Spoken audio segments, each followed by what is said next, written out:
Morning students, I hope you all are fine and safe at home. Last class में हमने preposition of time के topic को discuss किया था। आज सेकंड टाइप ऑफ प्रपोजिशन करेंगे, प्रपोजिशन ऑफ प्लेस। ओके, ऐसे प्रपोजिशंस जो हमें इंफॉर्मेशन देंगी किस बारे में? Location, position and place of noun and pronoun in a sentence. Okay, look at the board. यहाँ कुछ एग्जाम्पल्स दिए हुए हैं, ठीक है।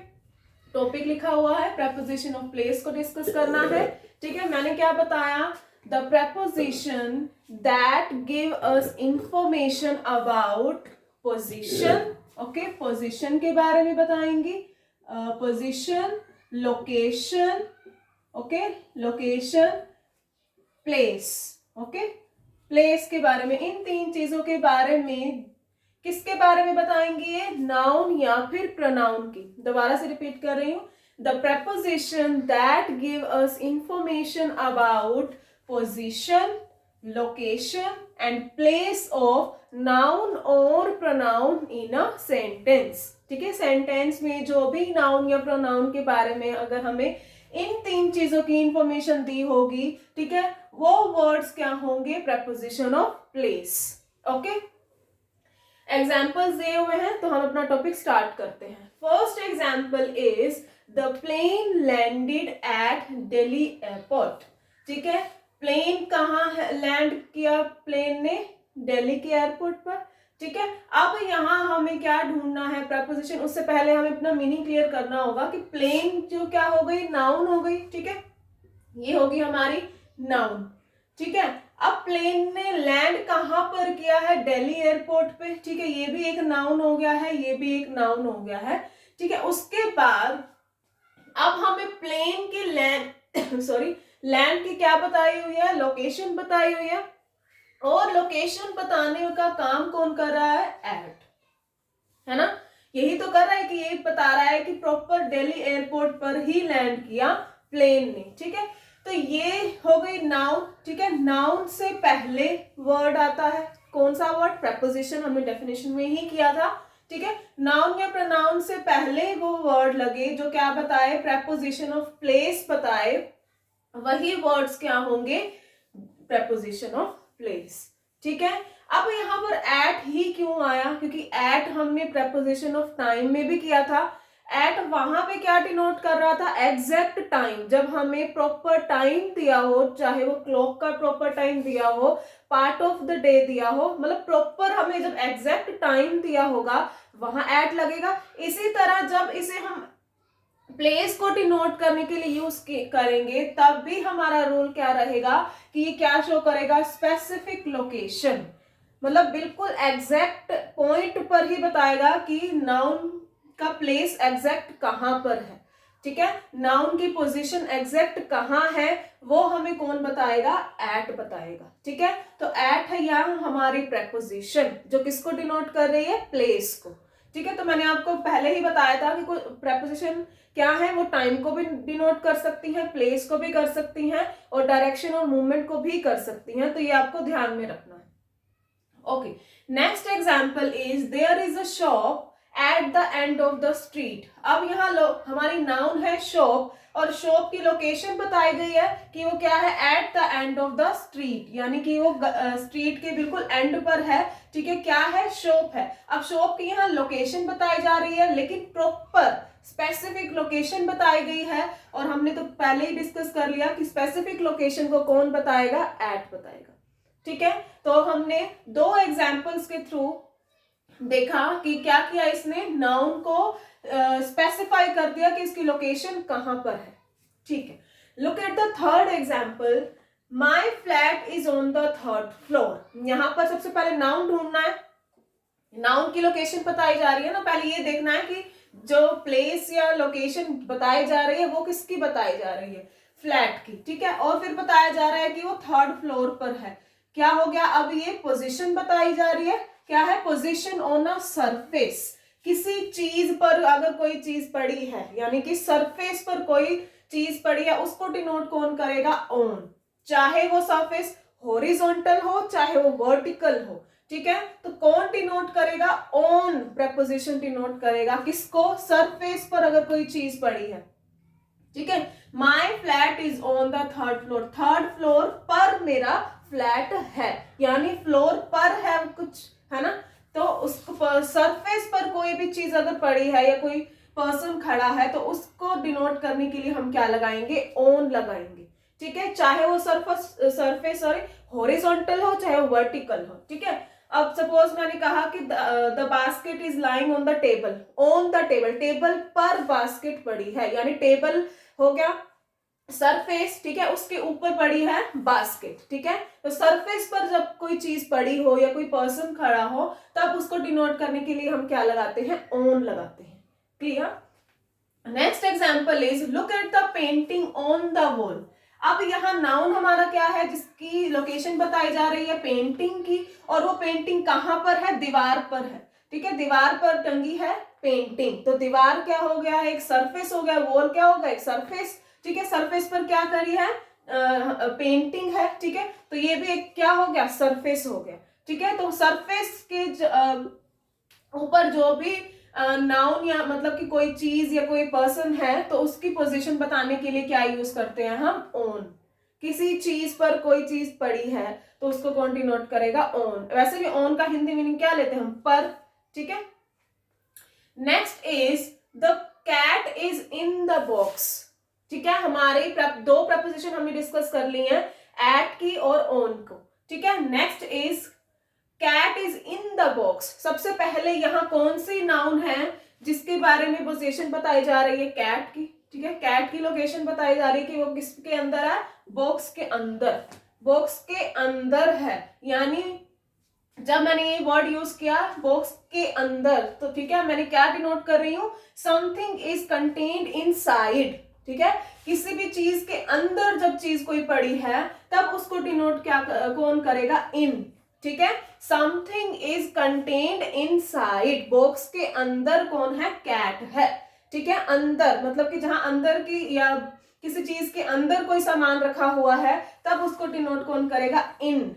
ठीक है, नेक्स्ट हम अब 3 प्रपोजिशन हो चुके हैं, एट, ऑन, इन। ठीक है, fourth preposition is a basket is under the table. A basket is under the table, किसकी यहाँ पर लोकेशन बताई जा रही है, बास्केट की। ठीक है, बास्केट नाउन हो गया। ठीक है, अब उसका रिलेशन किससे बताया जा रहा है, टेबल से। ठीक है, एक और डेफिनेशन भी यही है ना प्रपोजिशन की, कि नाउन या प्रोनाउन अदर वर्ड्स या कोई भी, चाहे नाउन हो सकता है प्रोनाउन हो सकता है, उसके साथ क्या बताएगा, रिलेशन भी बताएगा। ठीक है, रिलेशन क्या है, अंडर, यानी जो बास्केट है वो टेबल के नीचे पड़ी है। ठीक है, नीचे है, तो ये लोकेशन कौन बता रहा है, अंडर बता रहा है ना। अगर अंदर ही नहीं होगा तो हमें क्या पता चलेगा कि बास्केट और टेबल का रिलेशन क्या है, नहीं पता चलेगा। जब हमने अंडर वर्ड लगाया तो हमें पता चला कि बास्केट टेबल के नीचे है। ठीक है, अब मैंने यहाँ ब्रैकेट में अंडर स्लैश किया हुआ है, अंडरनीथ। अगर इस वर्ड की जगह यानी अंडर की जगह अंडरनीथ भी लगाओगे तब भी क्या है, वो प्रपोजिशन सही है, यानी कि ये क्या है, एक दूसरे के सिनोनिम्स हैं। ठीक है, आप दोनों ही वर्ड्स को यूज कर सकते, मतलब कि दोनों में से किसी एक को यूज कर सकते हो, दोनों का ही मतलब सेम है। ठीक है, basket is under the table. ठीक है, अंडर का मीनिंग तो हमें पता है कि टेबल के नीचे है। ठीक है, next example is the airplane is flying above अस।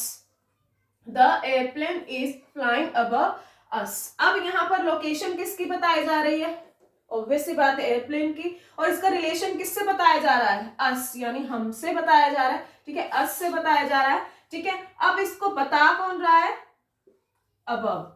ठीक है, इन दोनों का रिलेशन कैसे पता चल रहा है, जब मैंने अबव वर्ड को यूज किया। अबव मतलब ऊपर, पता ही है हमें कि एयरप्लेन कहाँ उड़ रहा है, ऊपर।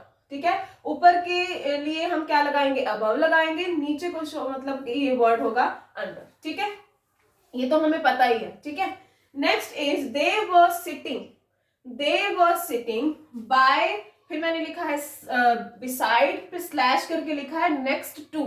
ठीक है, एक बार मैं इसको, हाँ अभी ठीक है, by, beside, next to the door. ठीक है, सबसे पहले देखेंगे कि बताया किसके बारे में जा रहा है, दे। ठीक है, यानी नाउन तो नहीं है, ये प्रोनाउन हो गया है। ठीक है, प्रोनाउन की लोकेशन बताई जा रही है, किससे बताई जा रही है, द डोर। ठीक है। अब इन तीनों प्रेपोजिशन को मैंने ए के साथ स्लैश करके यूज किया है। इट मींस मैं यहाँ पर बाय लगाऊंगी तो भी राइट होगा, बिसाइड लगाऊंगी तो भी राइट, नेक्स्ट टू लगाऊंगी तो भी राइट, और मीनिंग भी क्या होगा, सेम। मीनिंग भी क्या होगा, सेम। ठीक है। अब मैंने ब्रैकेट में रीजन क्या लिखा हुआ है, क्लोज टू समथिंग समवन, मतलब कि कोई चीज जो है साथ में पड़ी है मेरी। ठीक है। तो मैं वहां क्या यूज कर सकती हूँ, बाय भी यूज कर सकती हूँ, बिसाइड भी यूज कर सकती हूँ, नेक्स्ट टू। ठीक है। बिसाइड मतलब साइड में, नेक्स्ट टू का मतलब भी क्या होता है, मेरे साइड में या मेरे पास में। ठीक है। और बाय का भी सेम ही मीनिंग होता है, पास में। तो क्लोज टू समथिंग और समवन। ठीक है। यहाँ दे का किससे बताया जा रहा है, किसी थिंग से बताया जा रहा है ना, डोर तो एक थिंग हो गया। अगर समवन कोई और पर्सन के बारे में बताया जाता तो वह समवन वाला रूल हो जाता। ठीक है। तो क्या है इसका हिंदी मीनिंग, क्या हुआ कि वो कहाँ है, डोर के पास में बैठे हैं। ठीक है। बैठ रहे थे। ठीक है। बैठ रहे थे।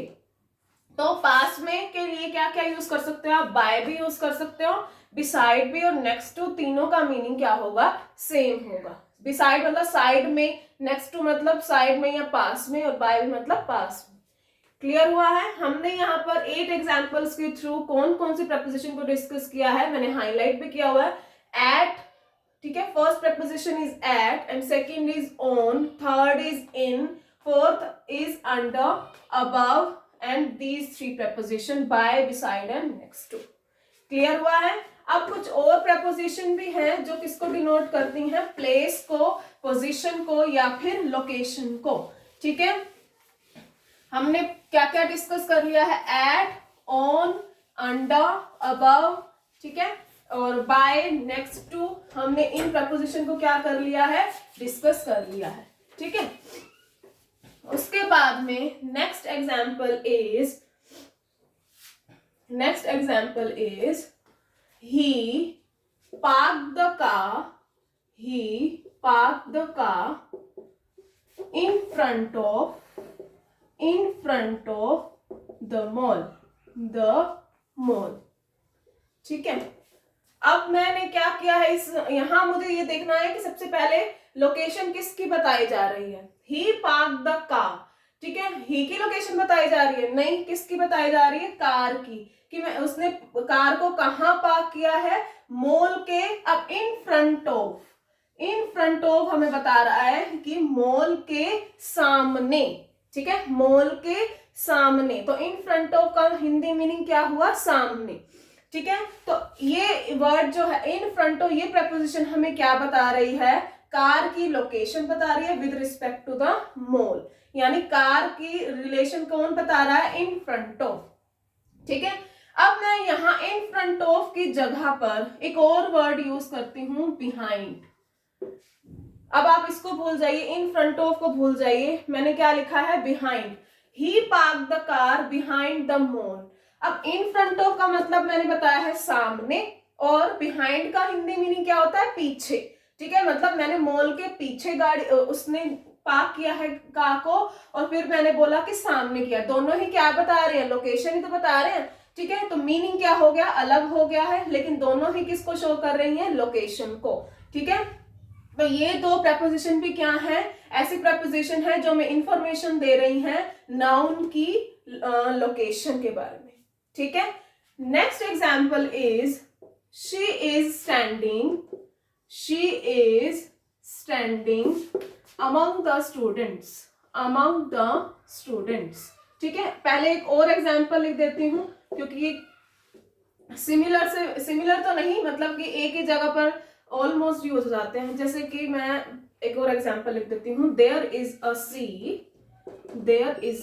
सी between England and France. Okay. अब यहाँ पर हमने देखना है कि लोकेशन किसकी बताई जा रही है। ठीक है। She is standing among the students, obvious सी बात है, किसकी लोकेशन बताई जा रही है, शी की, प्रोनाउन हो गया है। ठीक है। अब क्या है इसका हिंदी मीनिंग, क्या है, she is standing among the students के बीच में खड़ी है। ठीक है। कौन, शी। अब यहाँ पर स्टूडेंट्स आया, यहाँ आया है। नेक्स्ट एग्जाम्पल एक बार करते हैं, there is a sea between England and France. ठीक है, यहाँ किसकी लोकेशन बताई जा रही है, सी की, ठीक है, with respect to England and France, ठीक है। और अब हम देखेंगे कि इन दोनों सेंटेंस में हमारी प्रपोजिशन कहाँ पे है। फर्स्ट एग्जांपल में यहाँ आया है हमारा नाउन आया है, उससे पहले मैंने क्या लगाया है, एक वर्ड लगाया है जो क्या शो कर रहा है कि बहुत सारे स्टूडेंट्स के बीच में कौन है, वो शी भी खड़ी है, मतलब बीच में। यहाँ क्या सेंस आ रही है कि middle of more than two objects, ठीक है। मिडल मतलब बीच में, ठीक है, स्टूडेंट्स के बीच में, लेकिन मैंने यहाँ लिखा है मोर देन 2 ऑब्जेक्ट्स, यानी यहाँ बहुत सारे ऑब्जेक्ट्स हैं, यानी बहुत सारे पर्सन्स है ना, बहुत सारे स्टूडेंट्स के बीच में कौन खड़ी है, she. Next example is sea की लोकेशन क्या है कि वो इंग्लैंड और फ्रांस के बीच में आता है वो सी, ठीक है, एक सी है, ठीक है, जो कहाँ आता है, इंग्लैंड और फ्रांस के बीच में, ठीक है। अब बीच में यहाँ भी सेंस किसकी आ रही है, मिडल की आ रही है ना, बीच में, लेकिन यहाँ सेंस क्या है, यहाँ रूल क्या है, मिडल ऑफ 2 ऑब्जेक्ट्स, यानी यहाँ कंडीशन क्या होगी, जब 2 ऑब्जेक्ट्स के बीच में, सिर्फ 2 ऑब्जेक्ट्स के बीच में किसी नाउन या प्रोनाउन की लोकेशन बताई जाएगी, तब लगाएंगे बिटवीन। और अमंग का मीनिंग भी बीच में ही होता है, लेकिन middle of more than 2 objects, ठीक है। जब 2 से ज्यादा यहाँ पर ऑब्जेक्ट्स दिए हों और उसके बीच में कोई एक पर्सन या कोई थिंग की बात हो रही है, तब उसको शो कौन करेगा, अमंग, ओके। और जब 2 ऑब्जेक्ट्स के बीच में किसी पर्सन को खड़ा किया जाए, कोई सी है, कोई थिंग है, वट एवर इट इज, तो उसको क्या लिखेंगे वहां पर, बिटवीन। दोनों का मीनिंग क्या है, जब हम मिडल को, बीच में को शो करना हो, ठीक है, दोनों का ही हिंदी मीनिंग क्या होगा, बीच में, ठीक है, लेकिन कंडीशन क्या है, बिटवीन लगेगा जब 2 ऑब्जेक्ट्स के बीच में कोई एक पर्सन या कोई थिंग होगा, लेकिन यहाँ क्या होगा, मोर देन 2 ऑब्जेक्ट्स। यहाँ 2 स्टूडेंट्स की बात नहीं हो रही है, यहाँ हमें पता ही नहीं है कि स्टूडेंट्स कितने हैं, हमने सीधा प्लूरल लिखा है स्टूडेंट्स, है ना, तो ये 2 की तो बात नहीं हो रही, 2 से ज्यादा की हो रही है, तो यहाँ मैंने लगाया है अमंग। नेक्स्ट यहाँ जब मैंने 2 पर्टिकुलर बता दिया कि इंग्लैंड और फ्रांस के बीच में आता है एक सी, तो यहाँ 2 ऑब्जेक्ट्स हो गए, तब मैंने बीच में को शो करना है, यानी बिटवीन को, सी की लोकेशन को शो करना है, तब मैंने यहाँ क्या यूज किया है, बिटवीन, ठीक है। तो इन दोनों का डिफरेंस आपको क्लियर होना चाहिए, दोनों ही का मीनिंग क्या है, बीच में, लेकिन थोड़ा सा इनमें फर्क है जो मैंने आपको क्लियर कर दिया है, ठीक है। तो मैं यहाँ पर अपना सेशन को सम अप करती हूँ, ठीक है। तो प्रेपोजिशन ऑफ प्लेस को शो करने के लिए मैंने कौन कौन सी प्रेपोजिशन आज आपको बताई हैं, वो एक बार लास्टली पर डिस्कस कर लेते हैं। फर्स्ट मैंने बताई ऑन, इन, एट, ऑन, इन, फिर अंडर, अंडर की जगह आप और क्या वर्ड यूज कर सकते हो, अंडरनीथ, अबव, ठीक है। नेक्स्ट मैंने क्या बताया आपको, बाय, नेक्स्ट टू, बिसाइड, ठीक है। नेक्स्ट हमने क्या किया, बिटवीन, अमंग, एंड फिर क्या लास्टली क्या किया था हमने, in front of, and then behind,